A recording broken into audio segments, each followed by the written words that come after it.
Ladies and gentlemen, welcome back to Driven Wild. Today we are talking about what is an authorization hold. So recently one of my subscribers sent me an email about authorization holds on Uber. BC, thank you so much for sending me this email and making this video possible. Now this is a forwarded email as well, so it has a lot of information as well, but I also did a lot of research on this subject because it turns out a lot of people have a lot of problems with this. So with that said, I want to go over everything that's being said in this article, how it actually is for UberEats customers, Uber riders for rideshare, and potentially even their drivers, the company itself, and everything in between. But before we do that, let's go over a quick disclaimer. The content of this video does not contain and is never intended to be legal, business, financial, tax, or health advice of any kind. This video is for entertainment purposes only. It is advised that you conduct your own research and consult with qualified professionals before applying anything you find online. I also want to be as clear as possible. I have never personally had this issue myself. I am literally experiencing this email and all of this with you because I personally haven't had these issues on my account nor in my bank. So with that said, let's get started. Do you have an extra charge on your bank account? Don't worry, we have removed the authorization hold that triggered when you request a trip. The adjustment could take a few minutes or up to a few days to impact your account. It depends on your card issuer. Excuse me? I've heard here and there through the grapevine on how someone can actually be charged multiple times, but I've never seen a time where people have actually been charged. I always thought it was something people say on Reddit to get a discount or something. No, this actually does happen. What is an authorization hold? When you request a ride, Uber may apply a temporary hold on your card in advance of your trip, corresponding to the value of the proposed fare. Until the transaction has been finalized, you'll see it as a pending amount on your account of your payment method used for that ride. This is a common practice to confirm that your payment method has sufficient funds. They also do this for Uber Eats deliveries too, and it doesn't necessarily adjust for the tip right away, but it adjusts for the subtotal. When you cancel a trip, the authorization hold will be canceled immediately. If you cancel the trip outside of our cancellation policy, for example, you cancel after you have been matched with a driver, Uber app may charge you a cancellation fee. So let's say the Uber driver was on their way to pick you up, right? And you decided you didn't want that ride anymore. They can actually apply a cancellation fee. That's not gonna be everywhere, but it is in some places. And if you're an Uber driver, you will get a $3 compensation or $4 compensation depending on how they feel that day. This amount varies by city and the type of trip you requested. For on-demand trips, the amount of the cancellation fee also depends on the time and distance of the driver traveled until the trip was canceled. So if you booked a trip in advance and you cancel it, it's going to be one type of charge. Or if it's an on-demand delivery, like you just needed somebody that moment and you requested it, that's a different charge altogether. When the trip is completed, this authorization hold is converted to a charge to your payment method in the amount of the final transaction amount.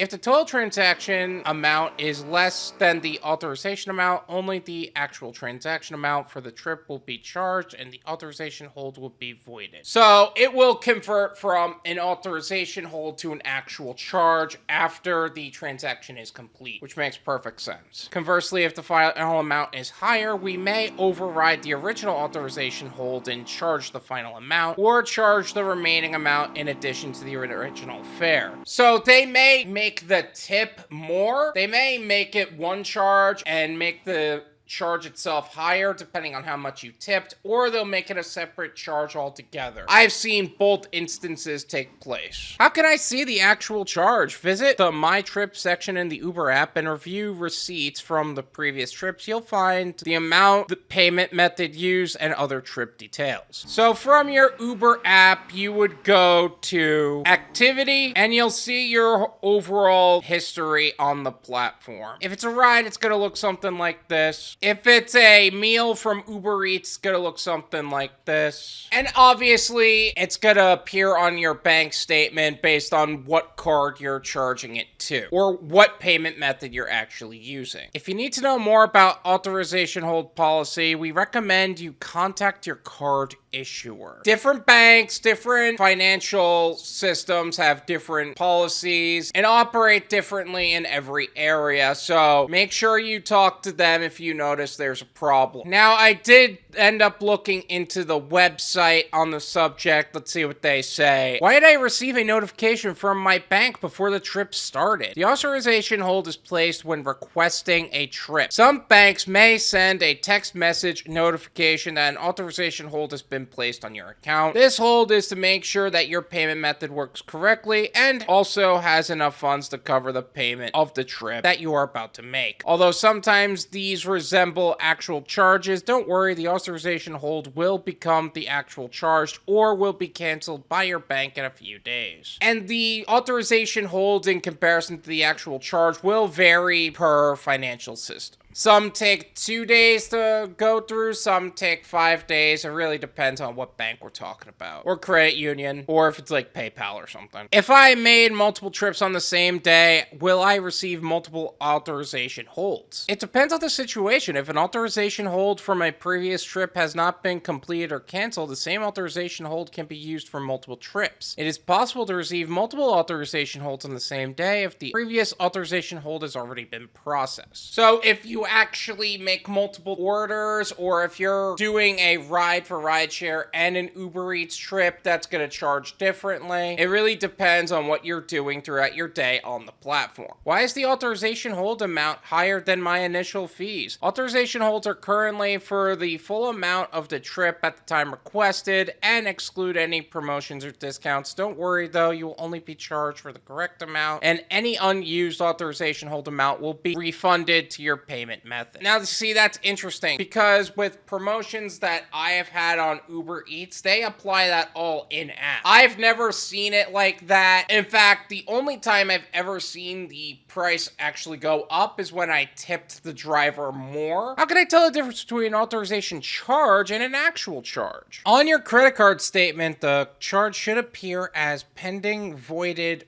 or in progress instead of posted. We recommend that you contact your bank directly if you need clarification on your bank's policy on authorization holds. Yeah, this is more of a question for your bank than it is for Uber, but because you went through Uber, a lot of people ask Uber the question instead of the bank the question. Why was I asked to add another payment method? This can happen if the authorization hold is not done correctly. If the amount of the initial fees is not available for us to hold, we will decline the trip. In this scenario, we suggest you add another payment method and follow up with your bank. This can happen in actually one of two scenarios. Number one, you don't have the sufficient funds in that account, or number two, the card itself gets declined because the bank for some reason thinks you're in another state. Have you ever had that? The charge for some reason was declined, but you go to the store all the time and it's never an issue, but suddenly you get the text and suddenly it's an issue. Either way, you would need to add another payment method or make sure the card has the sufficient funds necessary. Why do I have two charges for the same trip? This can happen if you change your destination while you're on a trip, which may cause the final fare to be higher than the initial authorization amount. If a second authorization hold for the final full amount is unsuccessful, your bill might be split into two receipts. Please contact us at help.uber if you need assistance with any authorization hold issues. Which I'm assuming that's why you ended up with that email to begin with, but it is very interesting to know that's a thing. And this can also be the case if you tipped your driver or if you changed the address or destination. Sometimes they'll make it more, sometimes they won't. It really depends on the situation. Now, I do have a few side notes I'd like to go over on this subject. What happens if you don't pay an authorization hold? Well, first off, let's go over the facts for a second. An authorization hold isn't a payment, it's a hold. It means means the funds are in your account and the amount of money is going to leave your account at some point soon. What happens if you don't pay it? It means either the order is canceled, or the ride is canceled, or the order never went through to begin with, because a hold can't be placed if the funds aren't there. So if you don't pay an authorization hold, it means you're not getting the service. Unauthorized charges. So a lot of people online have actually been stating they've been receiving unauthorized charges, and I don't know exactly where it's coming from. Like, I found somebody on Reddit that has had random unauthorized charges every couple of weeks. Yes, it gets refunded every time they argue it with them, but the fact that these people are being charged for something that they should not be charged for, and they have to fight it just to not be charged, is a little scary. So if I were you, if you have an Uber account, just check your bank account for Uber charges that shouldn't have been there in the first place. You never know what could have happened. Or if you're being charged for something you shouldn't be charged for. Did I miss anything? Is there something else about authorization holds on Uber and UberEats that we haven't discussed in this video? Let me know in the comments. Let's make sure that everybody is totally aware of how Uber works as a platform, as a customer, as a driver, without feeling at risk of losing their money for any reason. Thank you so much for watching. I really appreciate it. As always, make sure to hit the like button, subscribe if you're new, and I'll see you guys next time. Peace!